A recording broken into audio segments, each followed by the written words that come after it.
Olá pessoal, tudo bem? Eu sou Renato Marques, essa é a coluna Dissenso, um espaço de análise da conjuntura, aqui no canal da CEPUSP.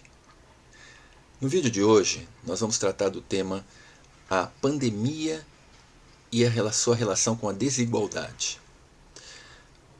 Faz pouco mais de um ano que a Organização Mundial de Saúde decretou a pandemia. O mundo todo foi sacudido por essa situação bastante nova e bastante chocante. As economias do mundo entraram em um processo crítico e devemos entender, qual foi a perspectiva daquilo que no ano passado, no início de 2020, se avizinhava. Uma série de discussões começaram a se travar no campo da intelectualidade, alguns com um olhar mais otimista, dentro da ótica da possibilidade de uma nova visão em relação às relações humanas, e outros guardando um pessimismo, guardando um ceticismo em relação a de que maneira esse processo poderia impactar na vida das pessoas. É interessante a gente ver que mesmo no meio dos grandes intelectuais, no meio do pensamento, por exemplo, de alguns grandes pensadores da esquerda, chegou a haver aí um confronto de ideias. Eu relembro a vocês que no primeiro semestre de 2020, o filósofo esloveno Slavoj Žižek chegou a acreditar e a defender a tese de que a pandemia poderia trazer uma visão que fosse verdadeiramente inovadora e uma verdadeira estaca, um verdadeiro golpe no sistema capitalista, na medida em que ele via que a situação da crise sanitária mundial tenderia a levar as pessoas a gerar um processo de solidariedade, um processo de auxílio mútuo, não por uma visão moralista, não por uma visão simplesmente voltada no olhar do altruísmo, mas por uma racionalidade, a necessidade das pessoas se ajudarem na medida em que esse vírus colocava em risco a própria existência da humanidade. Por outro lado, um outro importante pensador contemporâneo, o sul-coreano Byung-Chul Han, defendia uma tese completamente oposta. Na concepção dele, a pandemia só iria agravar a situação de desigualdade que o capitalismo traz. Ele via que no meio dessa situação de caos, as pessoas tenderiam cada vez mais a olhar para si, cada vez mais a buscar uma lógica de sobrevivência individualista, e a lógica da competição tenderia a se ampliar. Passado todo esse tempo, nós vamos no vídeo de hoje fazer uma retrospectiva, vamos aqui entendendo algumas situações, algumas circunstâncias e principalmente baseados em alguns dados que surgiram nos últimos meses. Vamos tentar fazer uma análise de como o mundo, e mais especificamente para nós, como o Brasil, se relacionou com essa situação pandêmica do ponto de vista da desigualdade. Estamos no mês de maio, fechando o mês de maio de 2021, e a grande mídia tem divulgado uma série de números, tem divulgado uma série de elementos de pesquisas e dados relacionados aos impactos da pandemia na economia, aos impactos que ela trouxe para a vida dos diversos cidadãos. Nesse mês, tivemos acesso ao fato de que o número de pessoas, o número de famílias brasileiras que que retornaram à condição de extrema pobreza, condição essa que veio se agravando desde o golpe de 2016, mas que com a pandemia ela ganhou proporções enormes, que esse número chega hoje a atingir 14 milhões e 800 mil famílias. Para você ter uma ideia, o conceito de extrema pobreza é aquele que indica que as pessoas da família elas acabam vivendo, certo, com cerca de até R$ 89 per capita.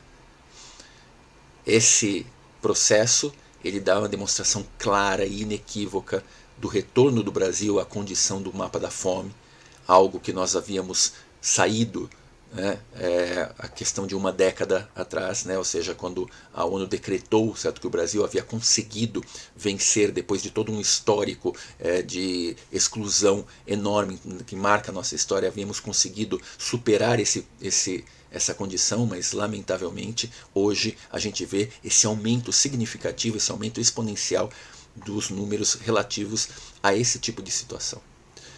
Além desse caso terrível, né, de quase 15 milhões de famílias vivendo sob essa condição da extrema pobreza, é importante relembrarmos que um outro dado que aparece é que nós temos hoje cerca de 2 milhões e 800 mil famílias na condição de pobreza. Se a extrema pobreza indica uma sobrevivência com até R$ 89 per capita, a pobreza ela é medida, ela é mensurada a partir de um dado em que você tem, são famílias em que as pessoas sobrevivem com até R$ 178 per capita. Percebam vocês que é um número verdadeiramente baixo, um número de recursos incapaz, né, de conseguir permitir que as pessoas consigam sobreviver. Um outro dado assustador que nos foi levantado no mês de maio é o aumento do número de desempregados. Nós vivemos aí, certo, hoje nós temos aí, certo, no Brasil, cerca de 14,7 milhões de desempregados. Estamos também chegando, nos aproximando do número de 15 milhões de desempregados, algo extremamente assustador dentro de uma população de pouco mais de 210 milhões de habitantes. Fora esses desempregados, os dados mostram que estamos vivendo aí com cerca de 6 milhões de desalentados. O desalentado é aquela pessoa que perdeu a sua capacidade, a sua força de ir buscar um emprego, né, que acabou entrando nessa espiral trágica do capitalismo, de que ele não consegue mais ser útil à sociedade e devido a uma sucessão de nãos, né, uma sucessão de portas fechadas, ele acaba se conformando com essa situação. E dentro, né, ainda para poder complicar esse dado, é importante sabermos que temos algo em torno de 7 milhões de brasileiros em subemprego. Então, somando tudo isso, né, temos um número aí pouco superior a 27 milhões de cidadãos nessa condição terrível, certo? Que é a condição da exclusão do trabalho. Da exclusão do trabalho que possa permitir um mínimo de dignidade na sobrevivência. Bom, isso tudo, de certa maneira, poderia ser esperado. Esperado em que sentido? No sentido daqueles que fazem a análise voltada única e exclusivamente para o desempenho da economia em uma situação que sabemos que é uma situação crítica. Afinal de contas, os impactos no mundo da pandemia acabaram trazendo para o Brasil um retrocesso do ponto de vista do crescimento da sua economia, em que o PIB brasileiro caiu de 2019 para 2020 algo em torno de 4,1%. É realmente uma situação bastante impactante. Até aí, né, lamentavelmente, isso está dentro do script, isso está dentro daquilo que é a perspectiva que qualquer economista ou qualquer pessoa que tem o mínimo de noção da economia poderia entender. O grande problema é que, mais uma vez, entra em cena aquilo que é a marca mais profunda da história brasileira: a desigualdade. E por que vamos falar da desigualdade? Porque, diferentemente daquilo que o senso comum pensa, daquilo que passa, daquilo que circula em redes sociais ou daquilo que acaba circulando muitas vezes na própria grande mídia, a pandemia não atinge a todos da mesma forma. Muito pelo contrário. Nessa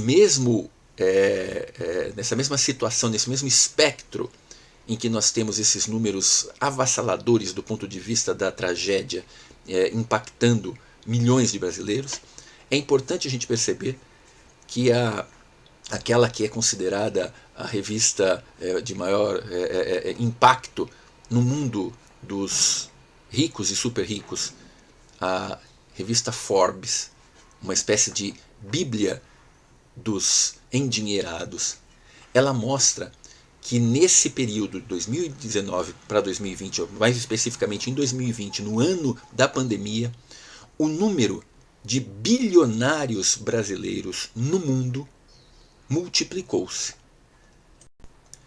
Os super ricos brasileiros, que em 2019 somavam 45 pessoas, saltou para 66 no término de 2020. Ou seja, durante a pandemia, houve um acréscimo de mais de 46% dos chamados bilionários. O eminente professor da Unicamp, Márcio Postman, economista importante no cenário intelectual brasileiro, faz uma análise profunda mostrando aquilo que vai contrário ao chamado pensamento do senso comum. Esse contingente monumental de bilionários da pandemia, né, filhos da pandemia, de certa maneira podemos dizer, eles não são, ao contrário do que você possa imaginar, não chegaram a essa condição por uma situação de mérito, por uma situação, né, de incremento das atividades produtivas às quais eles capitaneiam. Esse é um fenômeno muito importante, afinal de contas, em uma economia em recessão, em uma economia com uma queda de mais de 4% do PIB, dificilmente seria, né, as atividades econômicas dessas pessoas poderiam prosperar desta maneira. O fato fundamental é que o atual governo, o governo Jair Bolsonaro, que é comandado na economia pelo ministro Paulo Guedes, fez desde o início da pandemia uma série de ações, tomou uma série de atitudes que facilitaram a vida desses super ricos, que favoreceram as atividades econômicas das grandes corporações, diferentemente daquilo que foi feito em relação aos cidadãos empobrecidos. Esse é um fenômeno importante que nós temos a obrigação de esclarecer. Diferentemente do que alguns possam alardear pela mídia, de que este crescimento do acúmulo de capitais destes cidadãos estaria relacionado diretamente com as leis do mercado, é importante que você, estudante, saiba, que você tenha noção que o fenômeno fundamental diz respeito a uma migração de recursos públicos dos cofres do Estado em direção exatamente a esses cidadãos, às suas empresas. Esse fenômeno ele se contrapõe em alguns números muito importantes de serem analisados. Vamos lembrar que no início de 2020 houve uma discussão acalorada na sociedade e fundamentalmente no Congresso Nacional, representante da sociedade, a respeito de um auxílio emergencial ou de uma renda mínima básica para garantir que as famílias pudessem sobreviver, que as famílias pudessem passar por esse período trágico com algum tipo de, vamos dizer assim, de garantia mínima.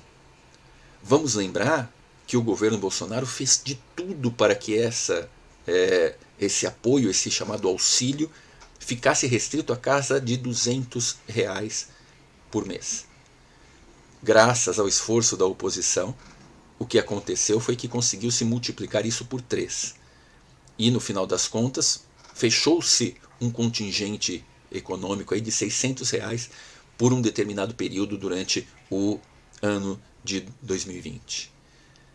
Quando fechou o ano, o total de recursos que foi destinado dos cofres públicos em direção à população brasileira, aos mais de 70 milhões de brasileiros que recorreram ao chamado auxílio emergencial, o total de recursos que saiu dos cofres públicos ficou na ordem de 288 bilhões de reais. Sem dúvida alguma, um aporte financeiro grande. Mas o mínimo do mínimo que se esperava de um Estado na hora de conduzir uma situação tão crítica.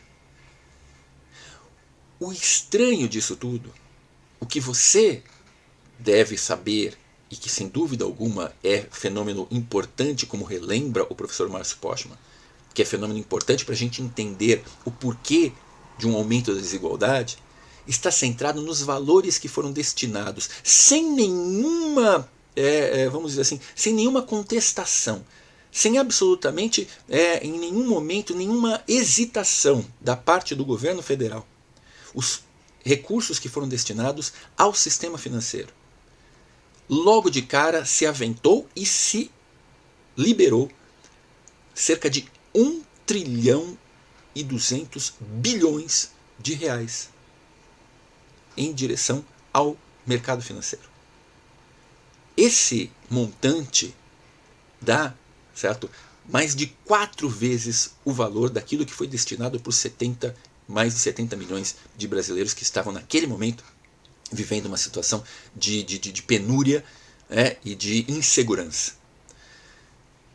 Fora esse dinheiro, você teve uma série de outras facilitações, tá?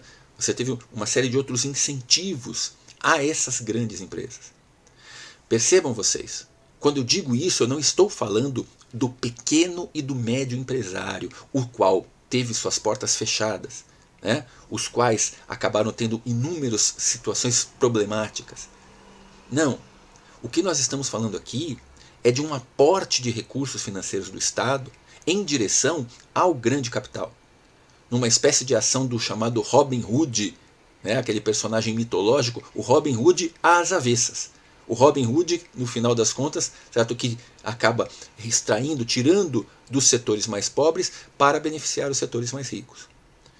Essa situação é a que gera esse tipo de incongruência, em que a gente vê que no meio da pior crise pandêmica que o mundo vive, o número de bilionários brasileiros se multiplica.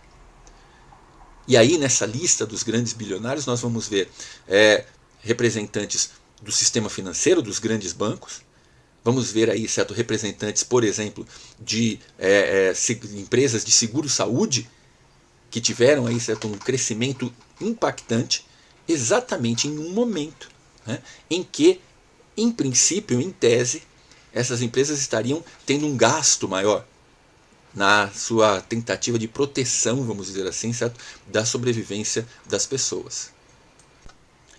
A fortuna dos bancos aumentou, a fortuna dos super ricos aumentou. Hoje, no ano passado, em 2020, ao fecharmos o ano, nós percebemos que a fortuna desses super ricos, esses que estão aí, certo? Essas pessoas que estão na lista da Forbes, certo? Essas dezenas de endinheirados, ela corresponde a cerca de 15,2% do PIB brasileiro. É importante, então, certo, que você, estudante, perceba isso, que você tenha primeiro contato com esse tipo de informação e que você compreenda, que você entenda os motivos que levaram a uma aceleração do processo de degradação da vida no Brasil no ano da pandemia e como isso está entrelaçado diretamente com a outra ponta, que é a fartura, e a exuberância do crescimento das fortunas dos multimilionários. Esse tipo de análise é a análise da relação causa e efeito que um processo educacional precisa sempre realizar. Por hoje é isso, pessoal. Nós nos encontramos na próxima semana com mais uma análise da conjuntura aqui na coluna Dissenso. Um forte abraço para todo mundo. Até mais.